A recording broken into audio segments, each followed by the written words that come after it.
വയറ് നിറച്ച് കഴിക്കാൻ ചിക്കൻ കൊടുത്തു വന്നിട്ട് എന്നെ കൊട്ടി വിളിച്ചോണ്ടിരിക്കുക കേട്ടോ. എടാ എന്തുവാടാ ഇത്? ഞാനൊന്ന് കഴിച്ചു കഴിയട്ടെ. അമ്മച്ചി തരത്തില്ലേ നിനക്ക്? അമ്മച്ചി ചിക്കനിൻ്റെ പീസെല്ലാം നിനക്ക് തന്നില്ലായിരുന്നോ? നീ എന്തിനാണ് വെറുതെ ഇരിക്കുന്നുണ്ടോ? ഒരു ശല്യം ഇല്ലാതിരിക്കുന്നവനടുത്ത് അവന് കൊടുക്കുമെന്ന് പറയാൻ വെയിറ്റ് ചെയ്തിരിക്കുക. നീ എന്താ ഇങ്ങനെ?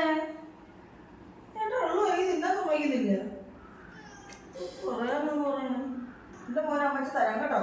അമ്മച്ചി കഴിച്ചിട്ട് എണീച്ചിട്ട് തരാം. എന്നിട്ട് ഇവരെന്നെ ശല്യം ചെയ്തോണ്ടിരിക്കുവോ? ഇവിടെ തരാവിടാണ് ഒന്ന് അളകൂടാ നീ. ഇവൻ എന്തോരം ചിക്കൻ കൊടുത്തതാ, എന്തോരം ചിക്കൻ കൊടുത്തതാ. പിന്നെ എന്തൊരു ശല്യമായത്. എന്തോ മോനെ ഇത്? അമ്മച്ചിന്റെ മോന് തരത്തില്ലയോ? അമ്മച്ചി തിന്നുമ്പോ തന്നാൽ ശരിയാവത്തില്ല. അമ്മച്ചി ഇഷ്ടംപോലെ ചിക്കൻ തന്നാ നിനക്ക്. ഇത് തിന്നിട്ടുണ്ടെങ്കിട്ടാണ് ഇല്ലയോ?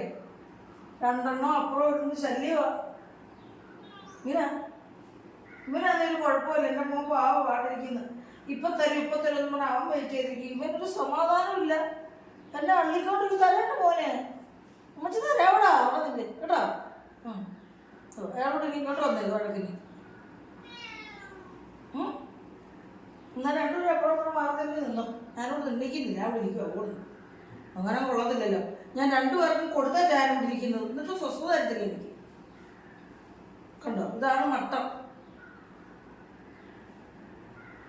പിന്നെ ഇവർക്ക് കൊടുക്കട്ടെ, അല്ലെങ്കിലേ കഷ്ടമല്ലേ. അവർക്ക് കൊടുത്താ. ഇവന് തക്കുടൂര് ചിക്കൻ്റെ നെയ്യൊക്കെ കൊടുത്തതാണ്. ഇവന് ഇതിൻ്റെ മറ്റേ വേസ്റ്റുള്ള ഭാഗങ്ങളൊക്കെ അവന് പുഴുങ്ങി കൊടുക്കുക.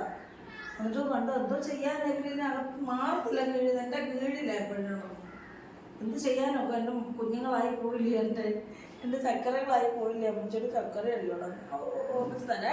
അമ്മച്ച് കൈ കഴിട്ട് വന്നിട്ട് കുഞ്ഞിന് തക്കുടു പോലും തരാം കേട്ടോ.